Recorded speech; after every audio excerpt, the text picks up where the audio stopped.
Assalamualaikum warahmatullahi wabarakatuh. Perkenalkan, nama saya Ripano Prayedi dengan nomor induk mahasiswa F1D118014 dari program studi Teknik Pertambangan Fakultas Sains dan Teknologi Universitas Jambi. Di sini saya akan membuat video presentasi mengenai makalah yang saya buat dengan judul Pemanfaatan Mineral Dolomit untuk Pengelolaan Kesuburan Tanaman. Video ini saya buat sebagai tugas dari ujian tengah semester mata kuliah Rekayasa Bahan Galian Industri. Negara kita Indonesia. Indonesia merupakan salah satu negara yang mempunyai kekayaan tambang yang paling besar di dunia. Ini dapat kita ketahui dari daerah-daerah penghasil tambang di Indonesia yang beraneka ragam, seperti di Pulau Kalimantan ataupun di Papua.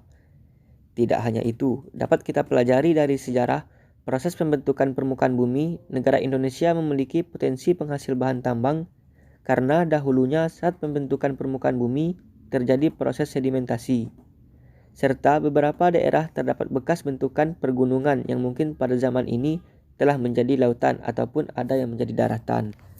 Sebelum ke inti pembahasan, kita akan membahas tentang apa itu mineral.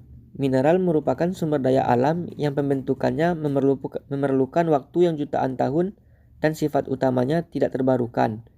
Mineral dapat dimanfaatkan sebagai bahan baku dalam industri dan produksi. Mineral adalah suatu zat yang terdapat pada alam dengan komposisi kimia yang khas dan biasanya mempunyai struktur kristal yang jelas yang kadang-kadang dapat menjelma.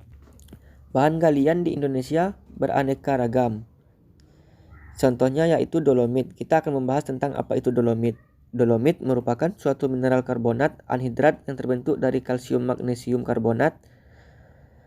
Istilah ini juga digunakan untuk suatu sedimen batuan karbonat yang sebagian besar terbentuk dari mineral dolomit. Sebuah nama alternatif yang kadang-kadang digunakan untuk jenis batuan dolomitik adalah dolostone. Baiklah, kita akan membahas sifat fisik dari batuan dolomit. Batuan dolomit berwarna sering merah muda atau kemerah-merahan, tidak berwarna putih, kuning, atau beruban atau kelabu, atau bahkan berwarna coklat.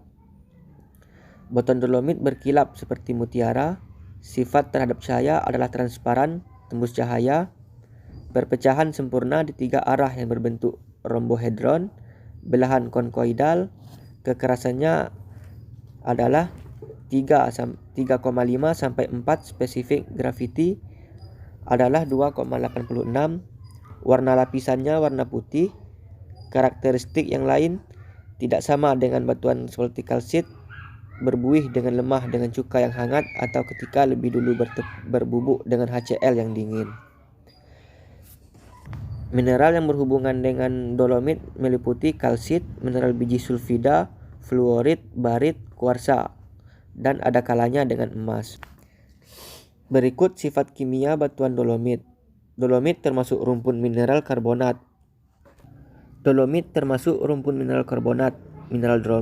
Mineral dolomit murni secara teoritis mengandung 45,6% MgCO3 atau 21,9% MgO dan 54,3% CaCO3 atau setara dengan 30,4% CaO.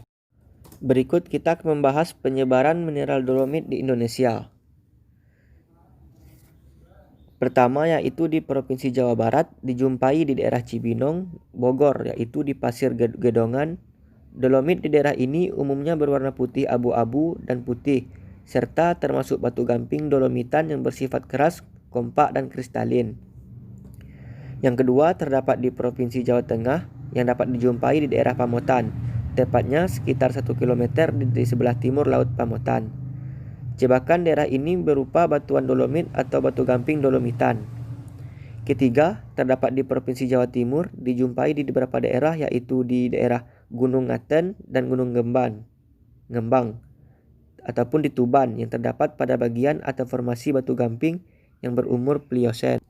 Yang keempat, batuan dolomit terdapat di Provinsi Sumatera Barat yang dijumpai di daerah Gunung Kajal. Analisa batu gamping diambil dari bongkahan lepas yang berasal dari dapur bakar batu gamping dekat Kajal antara Bukit Tinggi dengan Payakumbuh. diperkirakan berumur Permokabron. Yang kelima terdapat di Provinsi Sulawesi Selatan yang dijumpai di daerah Tonasa.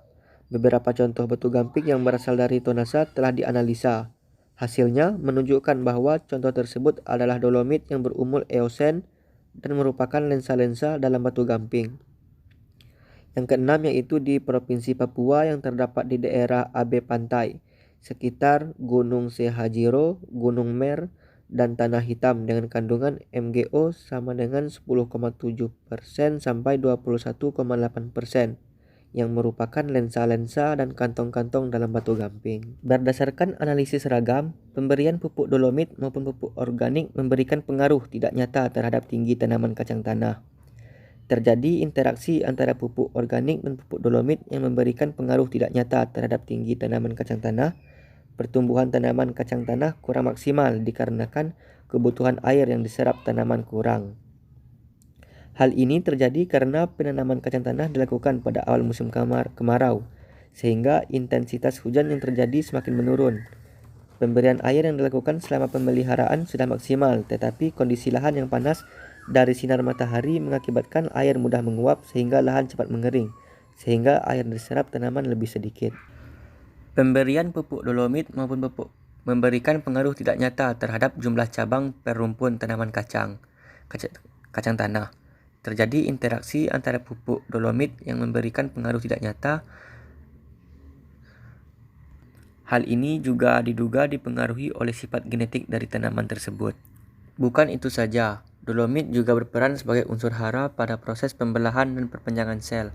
Selain itu, unsur juga berperan dalam pembentukan klorofil yang diperlukan dalam proses fotosintesis yang menghasilkan karbohidrat. Pengapuran dapat meningkatkan pH, ketersediaan unsur Ca dan Mg, menurunkan Al, dan kejenuhan Al kandungan Ca dan Mg pada kapur dolomit yang berfungsi sebagai penyusun klorofil dan sebagai aktivator berbagai enzim dalam reaksi fotosintesis, respirasi, dan pembentukan RNA dan DNA. Jadi, di sini batuan dolomit bisa kita simpulkan yaitu digunakan untuk menetralisir tanah yang sudah asam dan digunakan untuk menahan keasaman yang ditimbulkan oleh penggunaan pupuk serta seperti urea. Menetralisir keasaman melalui pertukaran ion dan kation kalsium dan magnesium serta menghilangkan ion hidrogen di dalam tanah. Dalam sektor pertanian, dolomit dipergunakan untuk menaikkan pH tanah asam dan sebagai sumber magnesium sebagai pupuk yang mempengaruhi seperti mempengaruhi kacang tanah serta sawit, seperti mempengaruhi tinggi tanaman, jumlah cabang per rumpun, berat segar berangkasan, berat kering berangkasan, berat polong per petak, berat polong per tanaman, serta berat 1000 biji. Pada tanah masam, unsur yang mengakibatkan banyak terkandung adalah Mn dan Fe serta kekurangan unsur Mg yang mengakibatkan tanaman tidak dapat mengasimilasi CO2 karena pupuk dolomit bersifat alkalis, termasuk salah satu jenis bahan kapur pertanian. Penggunaan terus-menerus dapat menurunkan keasaman tanah atau meningkatkan pH tanah. Perubahan sifat tanah ini dapat menyebabkan beberapa unsur hara makro dan mikro, terutama P, K, Cu, dan Zn, menjadi tidak tersedia atau penyerapannya oleh akar tanaman akan terganggu.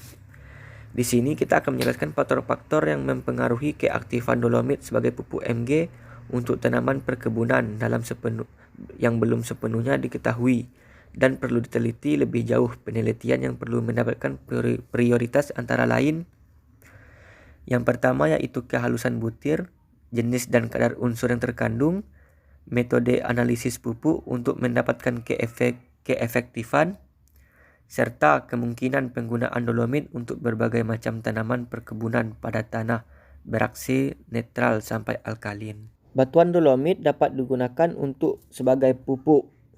Pada pemupukan dolomit pada tanaman harus menggunakan pupuk dari dolomit yang sudah diproses menjadi butiran-butiran kecil agar berpengaruh pada tanah tanaman. Hal ini dikarenakan bongkahan besar dolomit tidak berpengaruh pada tanah maupun tanaman. Yang pertama yaitu pengaruh dolomit pada tanaman kacang tanah. Kacang tanah merupakan salah satu tanaman penghasil biji-bijian yang merupakan tanaman pangan yang sangat penting karena keanekaragamannya. Beberapa manfaat yang diperoleh dari tanaman diantaranya adalah sebagai sumber protein nabati yang utama bagi manusia. Bahan baku pada berbagai industri dan pakan ternak menyatakan bahwa penyebab rendahnya produksi kacang tanah adalah semakin berkurangnya areal pertanian kacang tanah. Oleh sebab itu, perlu ada usaha-usaha unggul, pemupukan yang berimbang, dan teknik budidaya yang optimal. Penggunaan bahan organik dan dolomit dapat menggantikan pupuk kimia yang berlebihan serta dapat memberikan pertumbuhan dan hasil yang maksimal pada tanaman kacang tanah. Tujuan dari penelitian ini adalah untuk mendapatkan dosis pupuk organik dan dolomit yang optimal bagi pertumbuhan dan memberikan hasil yang tinggi pada tanaman kacang tanah. Yang kedua yaitu pada tanaman kelapa sawit, merupakan tanaman dengan nilai ekonomis yang tinggi. Di Indonesia, kelapa sawit memiliki nilai ekonomi bagi perekonomian nasional. Selain dan juga sebagai sumber pendapatan negara. Jadi, kesimpulan yang dapat saya